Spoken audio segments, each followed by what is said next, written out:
Hi everyone, it's me, Spring the Fiber Enthusiast, and welcome to the channel.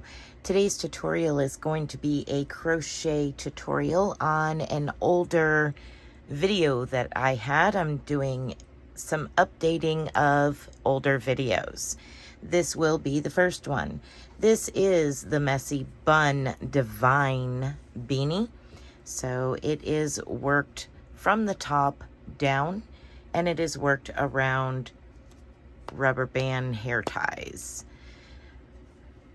All right, so I do have permission from the original designer of the Divine beanie, and all of her information and links to the free pattern will be down in the description box below if you would like to go check that out. All right, so what are we going to need to make this? Well, you'll need some hair ties. The hair ties you choose are up to you. I choose hair ties that have no metal or glued together or anything like that. It is a solid ring, and I like to use two together. That way, if one breaks, you do have a backup. You also might need a stitch marker. We will need a needle to sew in the ends, a 5.5 millimeter crochet hook, and a pair of scissors. You'll also need some yarn. The yarn is your choice. Worsted weight, preferably, of course, to follow along with the same amount of stitches. There will be a little adjustment from this one to the one that I am making today. Some things that I noticed that I would have rather done different. Today's yarn of choice will be Premier Everyday. It is a medium 4 weight. It is 203 yards.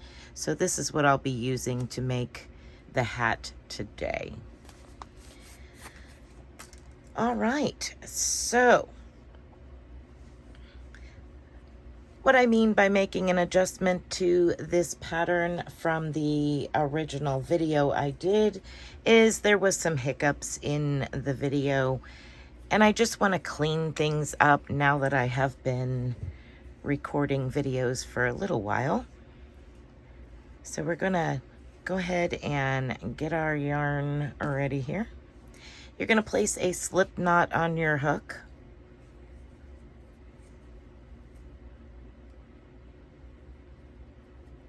Now you can, if you want to, this is entirely up to you, you can tie a knot on to your bands. Absolutely, you can do that if you want to. Completely up to you. And work from that point out. I will be placing the slip knot on my hook and holding the rubber bands in my left hand. I'm going to grab hold of that tail. I'm going to yarn over my hook as if I was going to double crochet. Now I'm going to reach down and insert my hook into the center of those bands, kind of like you're doing a magic circle here. Then we're going to pull up a loop. You now have 3 loops on your hook. You're going to yarn over and go through 2, and then yarn over and go through the last 2. What that does is it brings your tail, your starting tail, up to the top of that double crochet. It's helpful to be able to sew it in up a row versus trying to get it in on the rubber bands, which constantly are moving, so it would end up working its way back out. So that's why I have it like this. All right, the next step is to place 29 double crochets into, or should I say around, the band. So you're just going to make 29 double crochets, including your very first one. You will have a total of 30 double crochets around the hair tie. So if you would like to go ahead and continue placing your double crochets in there until you get to 30, I will meet back up with you when I have reached the same point. Okay, once you have your 30 double crochets, you're going to slip stitch to that very first double crochet where your stitch marker is. We're just going to slip stitch to it. I'm going to remove my stitch marker and move it up to the next stitch. Okay, so I will be doing a chainless start. It is up to you. You can do a chain 2 or chain 3 if you wish. I choose to do a chainless start. You can see how I do that right now. So I'm going to pull up a loop. I'm going to place my finger on that loop. I'm going to wrap it around my hook, and then I'm going to insert my hook back into that stitch, yarn over, pull up a loop. I now have 3 loops on my hook. Yarn over, go through 2, and yarn over, go through 2. Now I'm going to place my stitch marker right into the top of that stitch. That is your first double crochet. Now we're going to front post double crochet the next stitch.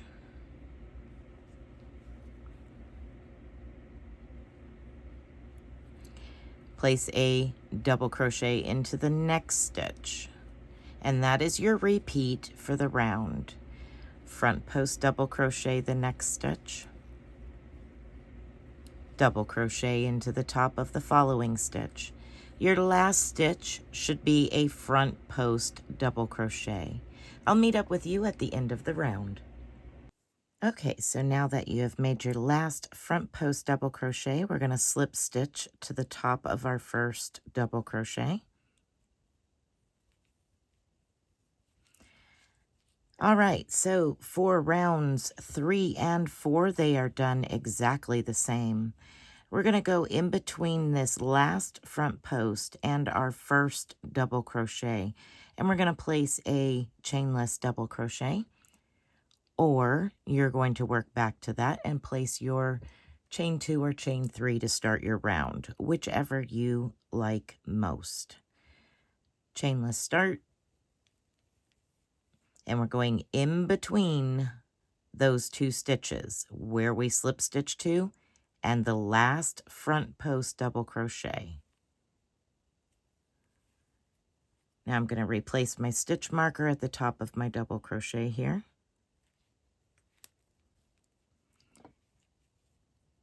Now we're going to reach over and front post double crochet the next front post double crochet.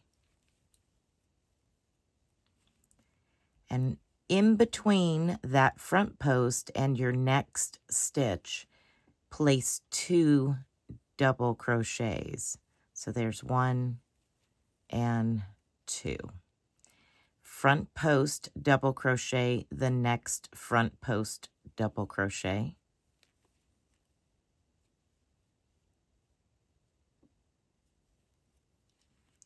And 2 double crochets into the space between your front post double crochet and the next stitch. That's going to be your repeat to the last stitch. I will meet up with you right before we finish this round, right at our last front post double crochet. All right, I have finished my last front post double crochet, and right next to it we only have that 1 double crochet from where we started. So we need 1 more double crochet into that space, and that should give you a total of 45 stitches in the round. Slip stitch to that very first double crochet. Now we're going to repeat this round 1 more time. So rounds 3 and 4 are exactly the same. I'm going to place my chainless start 1 stitch back. So right between the last front post double crochet and the first double crochet. I'm going to replace that stitch marker now.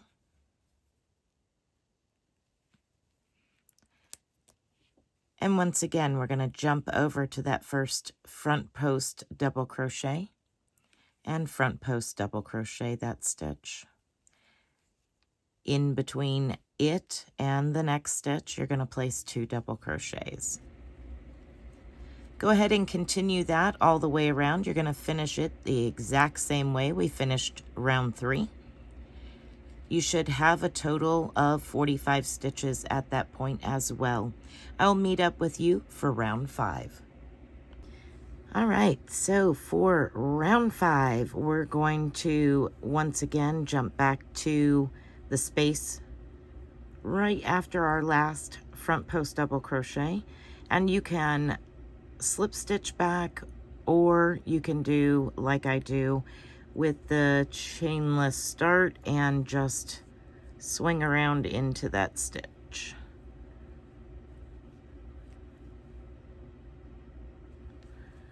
Here we are. Going to replace my stitch marker at the top of this double crochet. I really like doing this chainless start because it mimics a double crochet and you don't have that real obvious chain. Okay, so we are going to place 1 more double crochet into that spot and then reach over and front post double crochet our next front post double crochet. Now we're going to begin the repeat. You're going to repeat this round 5, for rounds 5, 6, and 7. So 3 rounds exactly like this. We're going to place 3 double crochets in between that last front post double crochet and the next stitch. So 3 double crochets now. 2 and 3. And then we just simply reach over and front post double crochet our next front post double crochet. So the objective here is to continue your front posts and increase our double crochets that we put next to it. So as we go, it gets a little bit more. So rounds 5, 6, and 7 are all the same.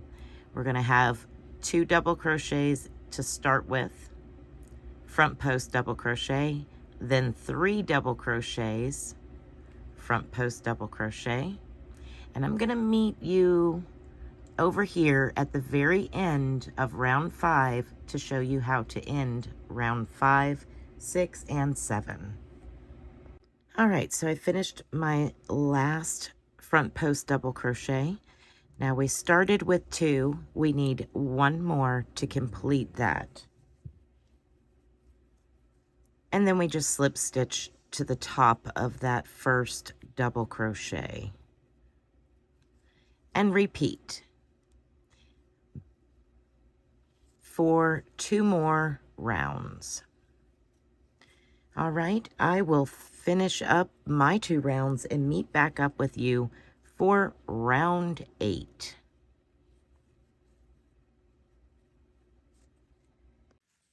Okay, so your hat should start taking shape at this point, and we are going to begin round 8.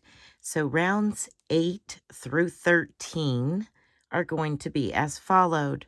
We're going to continue with that same either slip stitch back to the stitch between your last front post and the following stitch, or continue to work the chainless start as I do. And place 3 double crochets. So that is 1 and 2 more into that same space. This is how you're going to start rows 8, 9, 10, 11, 12, and 13. This will be your repeat for those same rounds. We're going to front post double crochet the next front post double crochet, and into the space between that front post and the next stitch, you're going to place 4 double crochets. So there's 3 and 4. And then you will repeat all the way around until you have reached the last front post double crochet, at which point you will place 1 double crochet and slip stitch to the very first stitch. So what we have is we started with 3 here. We need 1 more to complete that group of 4. So front post double crochet, your last front post double crochet into the next space where those 3 are, and then slip stitch to your beginning stitch. Go ahead and continue working on that repeated round once again for rounds 8 through 13. I'll meet up with you for round 14. All right, so I'm at the end of round 13. Now, if you are using a heavier worsted weight, it's going to be a little bigger than mine. If you crochet loose, it's going to be bigger than mine. If you crochet tight and you're using the same kind of yarn I am, or even a little heavier yarn, it may be even smaller. So here is your option. You can repeat that last round that you just did, round 13, 1 or 2 more times if you so choose, to create length, create height from the crown down to about where your ears are. And that will give you the height difference that you want. Now, I'm stopping here and we're going to move on to our brim. The next step for round 14, we're going to place single crochets all the way around. So I'm going to get ready to do that. All right, the first thing we need to do is chain 1. And I'm going to single crochet decrease, single crochet 2 together, my very first stitch, and the only stitch all the way around that will be decreased. So I've chained 1. I'm going to insert my hook into the first stitch, yarn over, pull up a loop, into the next stitch, yarn over, pull up a loop. I now have 3 loops on my hook. I'm going to yarn over and pull through all 3. Now I'm just going to place a stitch marker into the top of that stitch to let me know that that is the first stitch of round 14. Now you're going to go around and place 1 stitch, 1 single crochet in every stitch all the way around. At the end, you should have 74 single crochets. You will then slip stitch to your very first single crochet where your stitch marker is. I'm going to meet back up with you when we get to the stitch marker. All right, once you've reached the end of round 14, once again, you should have 74 single crochets. We're going to slip stitch to that very first stitch. I'm going to draw up a loop and do a chainless start here, a double crochet. Going to place a double crochet back into that same stitch and replace your stitch marker. If you decide to chain up, that's perfectly okay. You can just chain 2 or 3, whichever you are most comfortable with. Now you're just going to place 1 double crochet in every stitch all the way around. Once again, you will have a total of 74 double crochets. Once you have your 74 double crochets, I'll meet back up with you. All right, now that I have finished my double crochet round, we're going to begin our ribbing for the brim of the hat. It is consisted of front post and back post double crochets. It is also 3 to 4 rounds. That is up to you. You can do 16, 17, 18, and 19, or 16 through 18. If you want to do more than 19 and make it even bigger, go for it. That option is completely up to you. I'm going to get you started on your front post, back post, and show you how to work the next several rounds, how many ever you decide to do. I'm going to say for the next 4 rounds, rounds 16 through 19, you are going to start. Now, if you start with a chain, you're going to go ahead and go behind that first post. Yarn over, pull a loop up, and slip stitch. What that's going to do is create that as a front post. That's the ultimate goal, is to keep everything consistent. I'm going to do my standard chainless start and front post that stitch. So I'm going to pull it up a loop, yarn over, go under the post, yarn over, pull up a loop, yarn over, go through 2, yarn over, go through 2, and replace my stitch marker. So that was my first stitch, which is a front post. The next stitch is a back post. And you're going to repeat front post, back post, all the way around, and slip stitch to the first stitch when you come to it. And I recommend doing that front post exactly the same all the way for as many rounds as you decide to do your ribbing. All right, everyone, I'm going to continue this part off camera. As you can see, this is what the ribbing looks like down here. And you will have seen this in the thumbnail, and there will be a picture at the end of the video. I want to thank you once again for watching, liking, commenting. Be blessed, be a blessing, and until next time, bye for now.